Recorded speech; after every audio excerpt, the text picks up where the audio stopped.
ఆశా వర్కర్ల ఆందోళనలతో కోటి దద్దరిల్లింది. కాంగ్రెస్ పార్టీ ఎన్నికల్లో ఇచ్చిన హామీల అమలు కోసం కోటిని డిఎంహెచ్ఓ ఆఫీస్ వద్ద వందలాది మంది ఆశాలు పెద్ద ఎత్తున నిరసన చేపట్టారు. ఆశా వర్కర్స్ యూనియన్ ఆధ్వర్యంలో జరిగిన నిరసనలలో రాష్ట్ర నలుమూలల నుంచి వచ్చిన ఆశా కార్యకర్తలు పాల్గొన్నారు. ఉద్యోగ భద్రత, వేతన పెంపుతో పాటు ఇతర సమస్యలను పరిష్కరించాలని డిమాండ్ చేశారు. రోడ్డుపై బైఠాయించి నిరసన తెలుపుతున్న ఆశా కార్యకర్తలను పోలీసులు అరెస్ట్ చేశారు.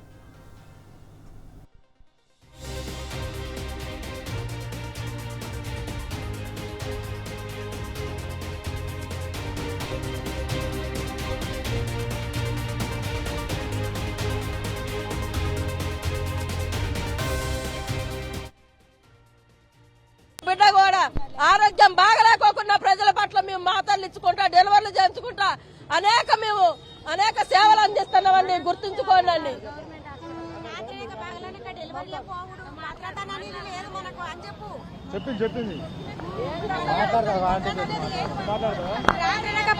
కానీ మేము డెలివరీలకు వెళ్తాము, ఎవరు రా అని తీసుకపోతే వాళ్ళ బండ్ల మీద పోతాం. వాళ్ళు ఏ విధంగా మాకు ఏం చేస్తారని తెలియదు. కాకపోతే యథార్థంగా పోతున్నాం, మాకు ఇట్లా నష్టపోతున్నాము.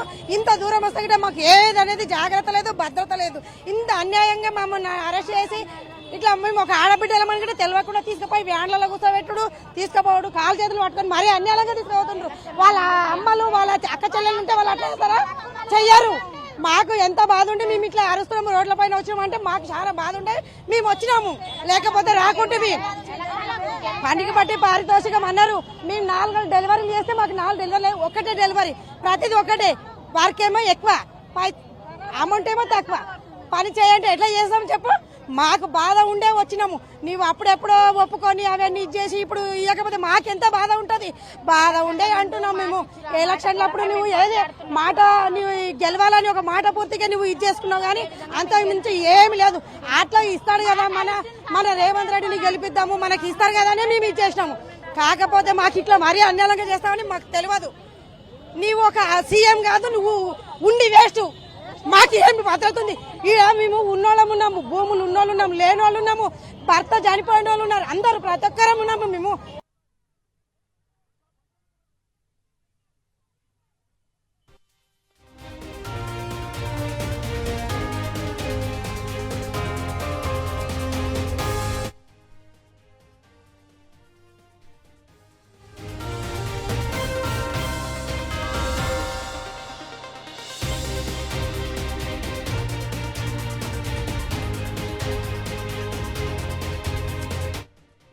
లేకుంటే అసలు డెలివరీ కేసులు అనేది రాము. మేము ఆడబిడ్డలము, పేదలము. మేము మిమ్మల్ని గెలిపించినందుకు మాకు మంచి బుద్ధి చెప్పారు. ఈసారి మేము గెలిపిస్తాంలేండి మిమ్మల్ని. సీతక్క మాటలు ఇచ్చారు, మాట ఇచ్చింది మాకు. మా మాటలు ఏం నెరవేరుతున్నారో ఈసారి మేము ఎట్లా గెలిపియాలి? అందరం ఆడబిడ్డలం మేము. మమ్మల్ని ఇట్లా ఇబ్బంది పెడితే ఎట్లా? మమ్మల్ని చూసే ప్రజలు గవర్నమెంట్ హాస్పిటల్కి డెలివరీకి వస్తారు. మేము లేకపోతే వాళ్ళు రారు. వాళ్ళంతటా వాళ్ళు ఆశ వస్తేనే వాళ్ళు వస్తారు. మమ్మల్ని చూసే వస్తారు, కానీ మేము లేకుంటే అసలు రారు. మమ్మల్ని ఎందుకు ఏడిపిస్తారు? మేము కొద్దిగా కదా అడిగేది, ఎక్కువ పెంచమని అడగట్లేగా. 18,000గా చేయమంటాను, ఫిక్స్డ్ వేతనం చేయమంటున్నాం కదా. మరి అన్ని సర్వేలు, అనేక సర్వేలు మాతో చేపిస్తున్నారు. కొద్దిగా అమౌంట్ పెంచితే మేము సంతోషపడతాం కదా. మిమ్మల్ని గెలిపించినందుకు మాకు కానీ కొద్దిగా సంతోషం ఉంటుంది కదా. కొద్దిగా అమౌంట్ ఇస్తే మాకు జీతాలు. మమ్మల్ని ఇటు ఏడిపించడం మీకేమన్నా న్యాయం ఉందా? ఆడపిల్లల్ని ఈసారి ఎట్లా గెలిపిస్తామండి? రేవంత్ రెడ్డి గారు, సీతక్క మాటలు ఏమైనాయండి? మీరు ఇచ్చిన మాటలు నెరవేర్చకుండా మమ్మల్ని ఇట్లా ఏడిపిస్తే ఏముంది? ఎక్కడి నుంచో వచ్చినాం, ఇట్లా అరెస్ట్ చేయడం మమ్మల్ని పద్ధతేనా ఇట్లా?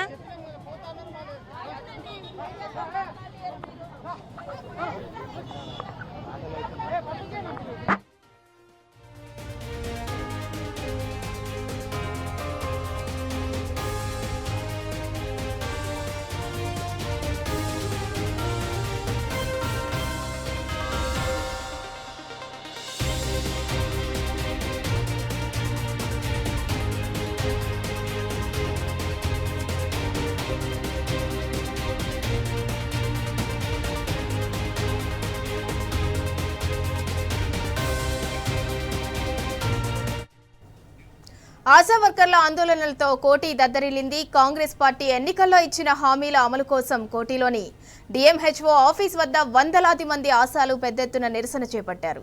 ఆశా వర్కర్స్ యూనియన్ ఆధ్వర్యంలో జరిగిన నిరసనలో రాష్ట్ర నలుమూలల నుంచి వచ్చిన ఆశా కార్యకర్తలు పాల్గొన్నారు. ఉద్యోగ భద్రత, వేతన పెంపుతో పాటు ఇతర సమస్యలను పరిష్కరించాలని డిమాండ్ చేశారు. రోడ్డుపై బైఠాయించి నిరసన తెలుపుతున్న ఆశా కార్యకర్తలను పోలీసులు అరెస్ట్ చేశారు.